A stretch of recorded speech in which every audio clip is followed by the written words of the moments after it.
What's up, executives, directors, VPs, and C-suite leaders? Today is a big one. We're going to go through everything you need to know about bonuses and variable compensation. I'm talking bonus structures, examples, negotiation moves, everything you need to squeeze more out of your next offer and make sure you're not leaving anything on the table. If you're new here, I'm Devon from Boardroom Confidential.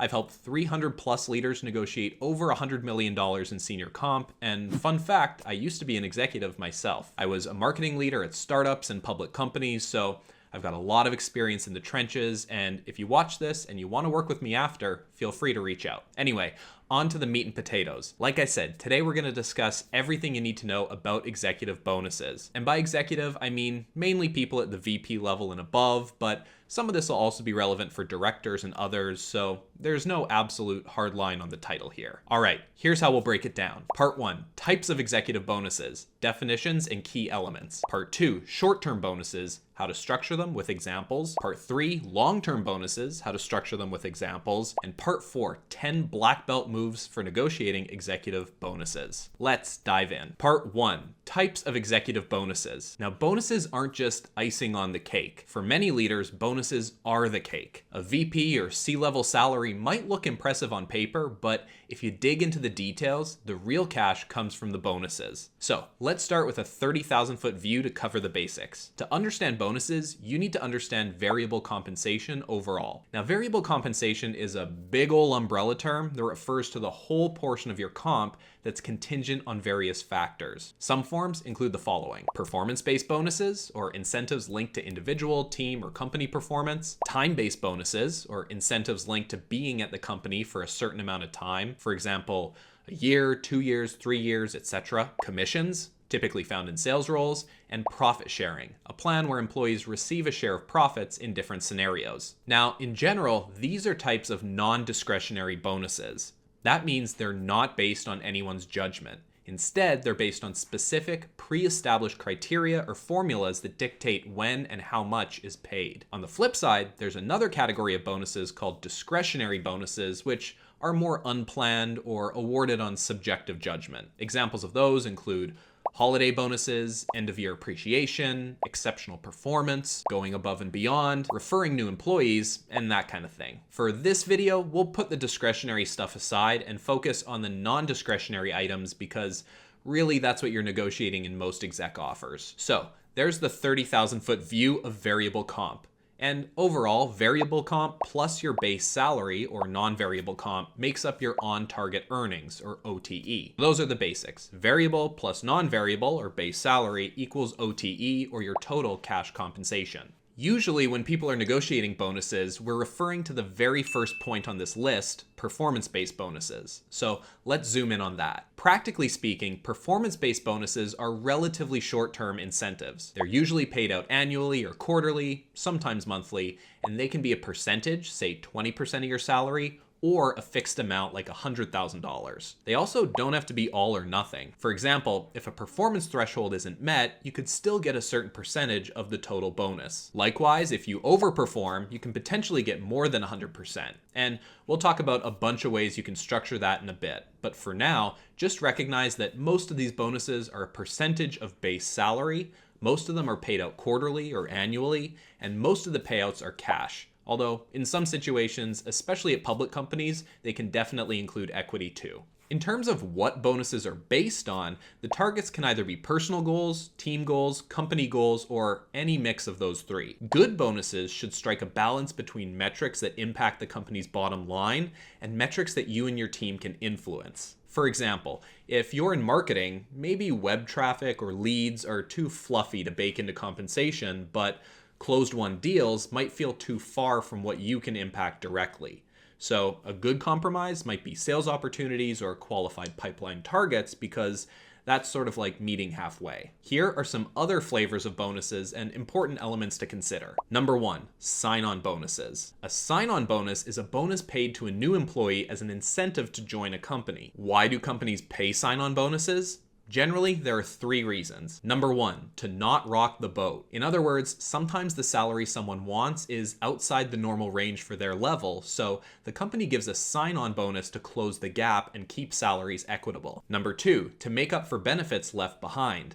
For example, if leaving another job causes you to lose out on a bonus or vesting period or something like that, the company might give you a sign-on bonus to close the gap and make the offer a no-brainer. And number 3, to beat the competition.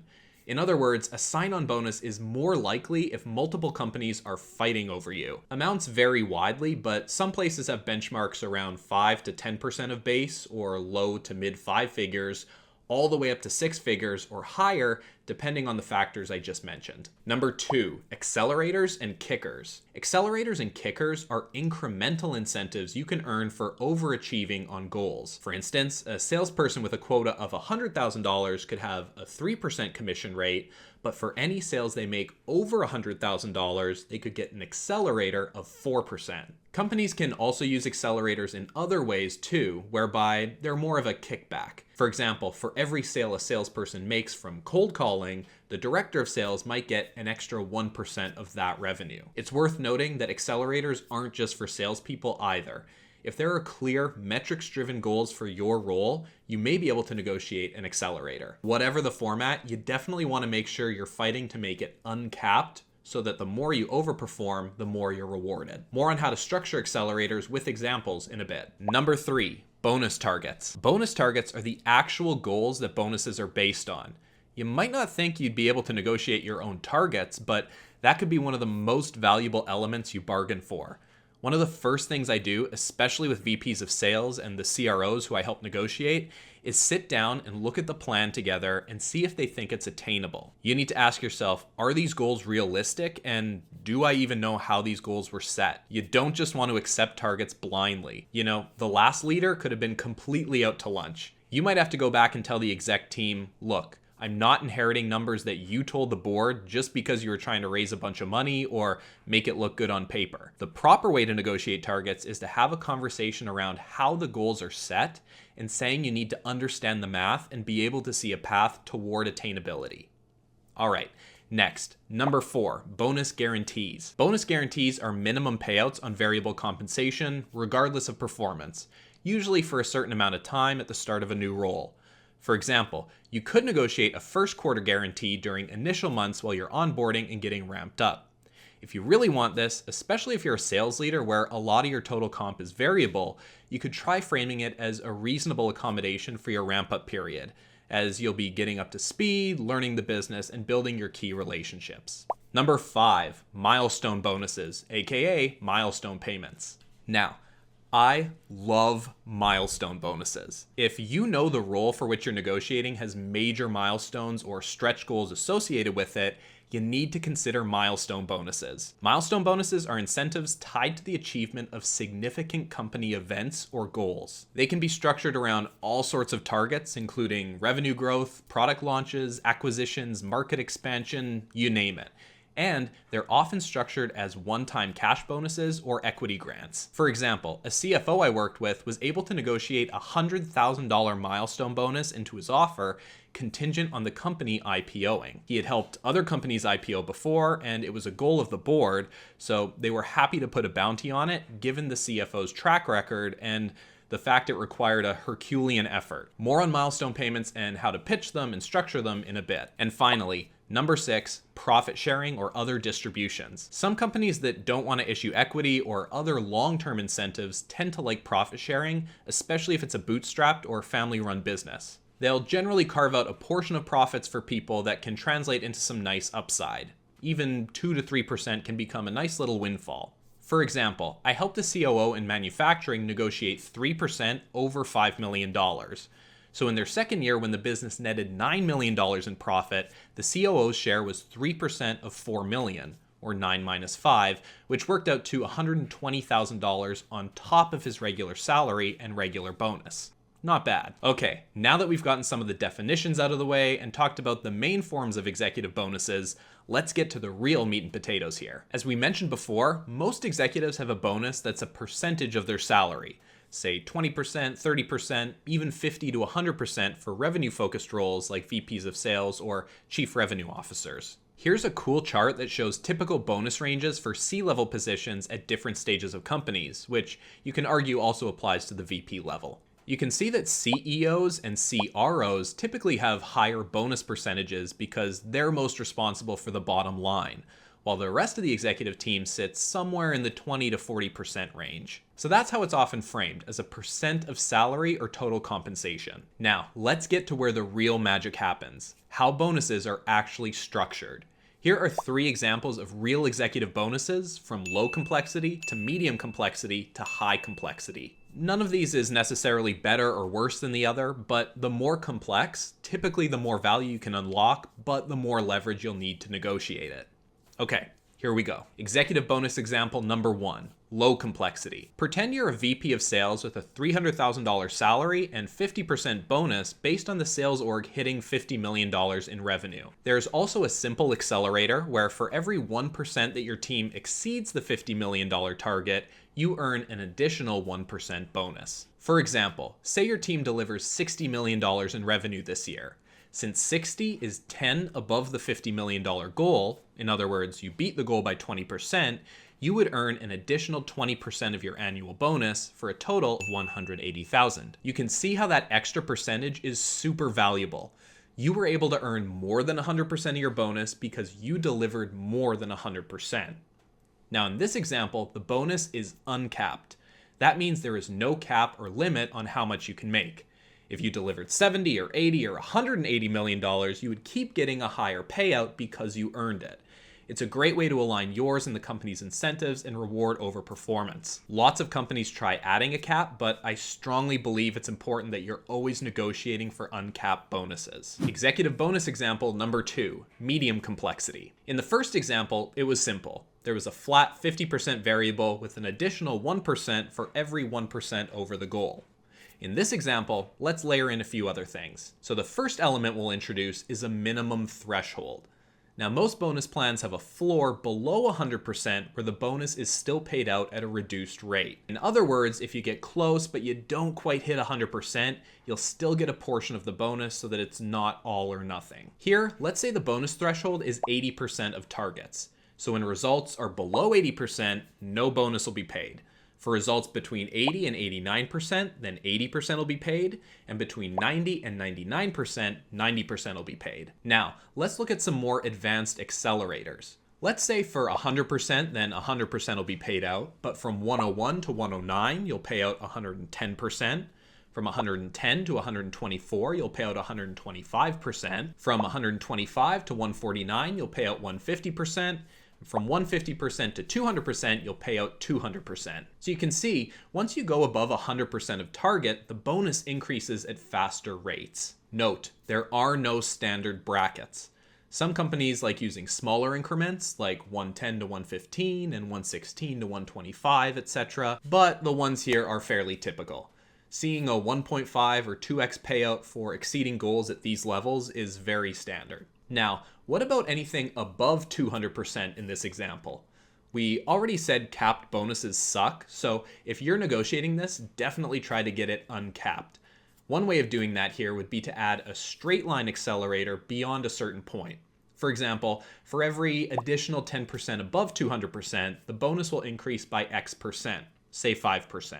Some companies might push back against it because of unknown budget implications, but your argument should be that high performers drive revenue and uncapped earnings will keep you highly motivated and engaged. Executive bonus example number 3, high complexity. So far, we've covered situations with relatively straightforward thresholds, accelerators, and uncapped potential. In even more complex bonus structures, you start to see things like milestone payments and other incentives enter the picture. Let's take what we've already got from example number 2 and add to it. So pretend this is for a chief revenue officer or chief growth officer or someone like that, someone close to revenue. In addition to this uncapped bonus structure with accelerators, they might be able to negotiate milestone bonuses for hitting significant milestones that matter to the business. Here are 3 examples of milestone payments this person might be able to negotiate. Example number 1, new business contribution. Say the exec team has agreed with the board that they want at least 30% of total revenue to come from new business because it'll be easier to go public or something like that. Great. The CRO might say, hey, if I deliver more than 30% of total revenue from new business, then cut me a check for $50K. Example number 2, team retention. Maybe the company has experienced extremely high turnover lately, or their employer reputation is in the tank. Perhaps this leader says, hey, I'm confident I can turn things around, and if retention is greater than 90% among my team leaders, then I want a 30K bonus. Example number 3, strategic initiatives. Say the board really wants to expand into a new market by the end of the year. The CRO could say, great, I'm on it. And if we successfully enter a new market with $1 million in ARR by the end of the year, then I want you to cut me a check for 50K. These are just random examples. You could literally propose anything, and they're not just for sales either. If there are clear metrics-driven goals for your role, you can get milestone payments. I've seen HR people get milestone bonuses based on hiring targets, and product people get milestones based on integrating acquired companies or lowering tech spend or things like that. If you don't ask, you don't get. So approach this collaboratively with the hiring manager, especially if there's a gap in the offer, but you aren't ready to walk away yet. So there you go. 3 types of performance-based bonuses that are low complexity, medium complexity, and high complexity. Now, let's talk about long-term bonuses. Everything we've talked about so far are what I'd consider short-term bonuses, basically bonuses that you can earn within a year or less. But what about long-term bonuses? In many companies, equity is the main long-term incentive. Stuff like stock options, RSUs, RSAs, PIUs, that whole alphabet soup. And that's totally valid. However, equity, especially at private and early stage companies, can be viewed as a complete lottery ticket. So a lot of smart execs use different kinds of bonuses to stay motivated long term. Here are 3 categories of long-term bonuses you can consider. Category 1, milestone payments. So we just talked about milestone payments in the context of short-term incentives, but these also make fantastic long-term incentives too. This is actually where I've been able to help people add significant 6, 7, and even 8-figure potential to their total comp. Here's an example. I helped a head of marketing improve his offer at a bootstrapped early stage company by $5.2 million, and here's how we did it. The initial offer was $220 base plus $40K variable plus $400K in profit share over the next 5 years. The CEO thought it was a great offer, but it wasn't great, especially for someone with a solid track record who is coming in to lead all of marketing and business development. Here was his counter. 255 base plus 105 variable plus 2x accelerators for hitting plan, and most importantly, milestone bonuses where for every 10 million in ARR they added, they'd cut him a check for 1% all the way up to $100 million. If you add it all up, that's an additional 5.2 million of bonuses that did not exist before. And remember, that's on top of cash comp, profit share, and benefits.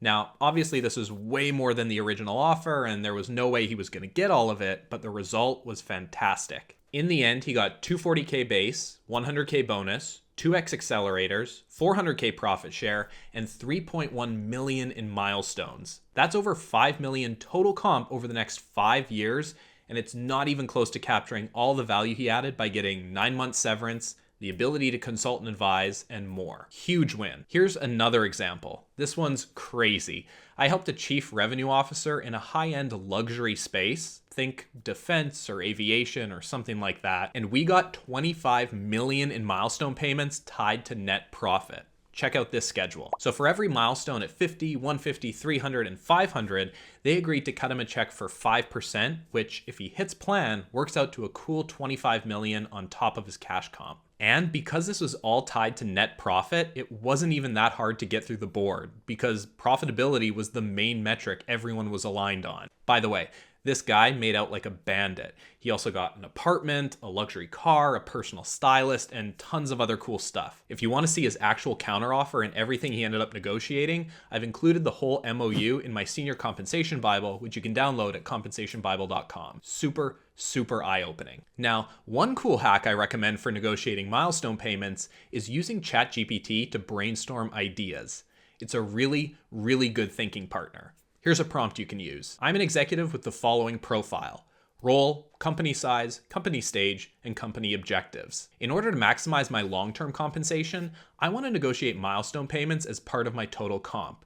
What are 10 ideas based on this information for milestone payments that I could propose? Make sure they're a mix of business critical metrics and metrics that I can impact. All right, category number 2, profit or revenue sharing. Now, I already mentioned profit sharing at the start of the video, and it's pretty straightforward, just a bonus based on profits. The only thing I would add is that technically it doesn't just have to be about profits. One of the craziest offers I ever saw was when I helped a VP of RevOps negotiate 1.5% of all sales revenue in her job offer. Not profit, not EBITDA, total sales revenue for a VP of RevOps. Now look, I'm not saying she didn't deserve it, but damn, how many CROs, CSOs, and VPs of sales would kill for that comp package? I'd love to take credit for the idea, but truth is the company actually proposed it first. All I did was help her negotiate more percentage-wise. So yeah, some companies are willing to bet that generosity drives loyalty and impact, and crazy, unconventional things are possible. Turns out, even RevOps can stack cash like Tetris. Onward to category 3, creative long-term incentives. You know, this is a bit of a catch-all bucket. Some leaders are able to get creative and negotiate certain things that act like bonuses or lead to significant lump sum payouts. Some examples are severance-related bonuses or even deferred compensation that vests over multiple years.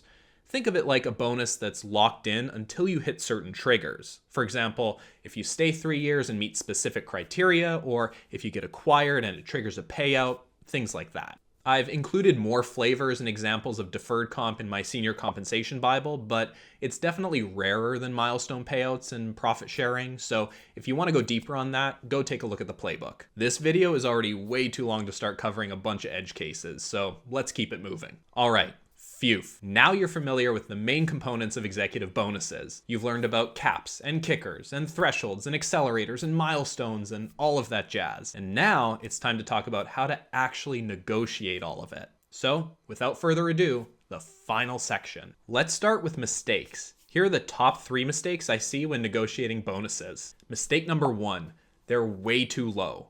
I see 10%, 15% bonuses, and I'm like, how can those even be motivating? You should be shooting for at least 20 to 30% of base, if not higher. Mistake number 2, leaders don't negotiate their targets. This goes back to the previous section on goals. Always question the plan.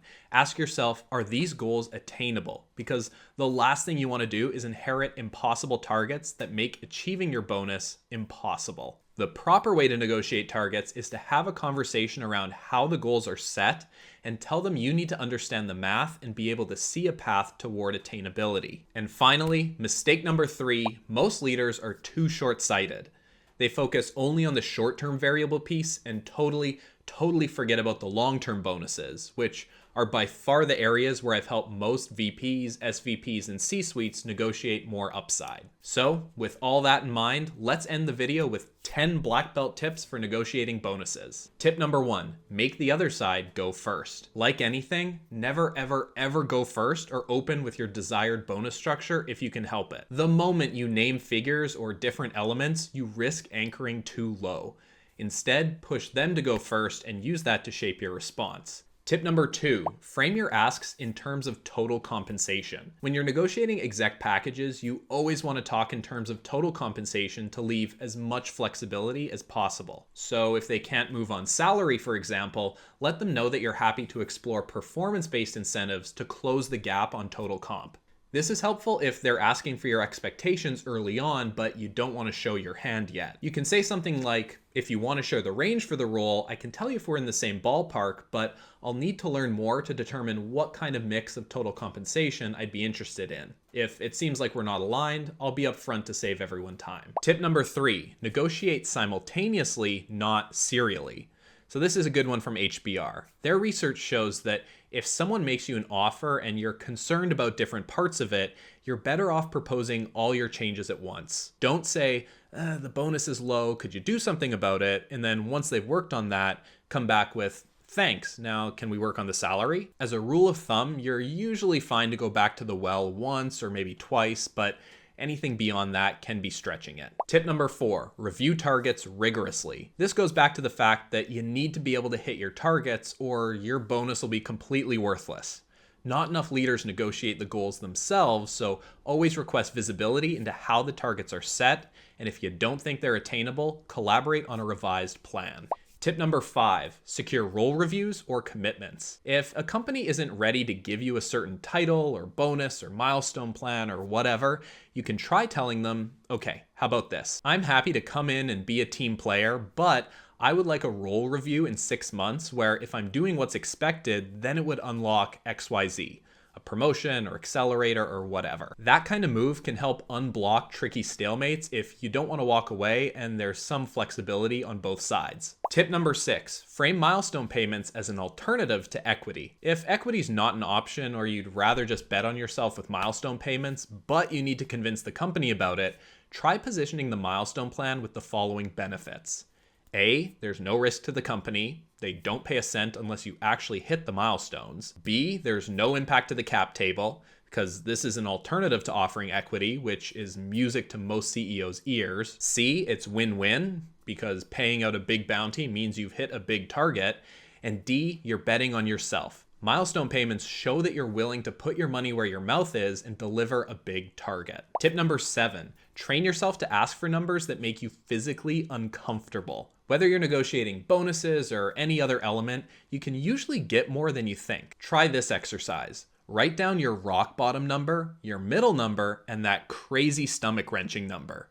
Then start at the top. You won't really get that crazy number, but 99% of the time, you'll get something a lot closer to that than the middle number. Tip number 8, use pre-agreements to inject urgency. Pre-agreements are essentially when you say, I'll sign right now if you do XYZ. It's a great way to inject urgency, and it's highly effective at getting a deal done. One of the best ways to use pre-agreements are with sign-on bonuses when you're at the finish line. Tell them something like, in full transparency, I'm anticipating another offer in the next few days, but based on what I'm expecting from company 2, if you could do XYZ with a sign-on bonus of $50K, I'd be excited to sign today. Works like a charm and adds a nice cherry on top. Tip number 9, keep an eye on the big picture. Don't let minor details distract from major opportunities. An extra 10% in base salary means way less than securing an uncapped accelerator or milestone plan or better severance or something with way more potential. You're in the big leagues now, which means you need to identify which parts of total comp will drive the greatest upside and prioritize those. And finally, tip number 10, review your offer with trusted experts. Some people run their offers by mentors and peers, others hire comp consultants and exec negotiators like myself. Whoever you work with, it's always helpful to get another set of eyes and have someone to talk it through with. Missing something on your bonus or variable comp could lead to losing out to tens of thousands or hundreds of thousands or even millions of dollars later. This isn't an area you want to rush or cheap out on. If you don't know any experts, please reach out. I'm always happy to help. All right, there you go. 10 negotiation moves for maximizing your bonus and total compensation. Jesus, Murphy, that was long. I know it's a lot, but I hope it was helpful. If you're a director, VP, or C-suite leader and you ever want help negotiating an offer, please reach out and I'd be happy to work with you on it. And if you want to download my entire brain, you can check out my Senior Compensation Bible at compensationbible.com. It's not just about bonuses. It covers everything cash comp, equity, severance, and 100+ perks you've never even thought about negotiating. If you got any value out of this video, it would mean the world if you supported the book too. All right, that's it. That's all. See you next time.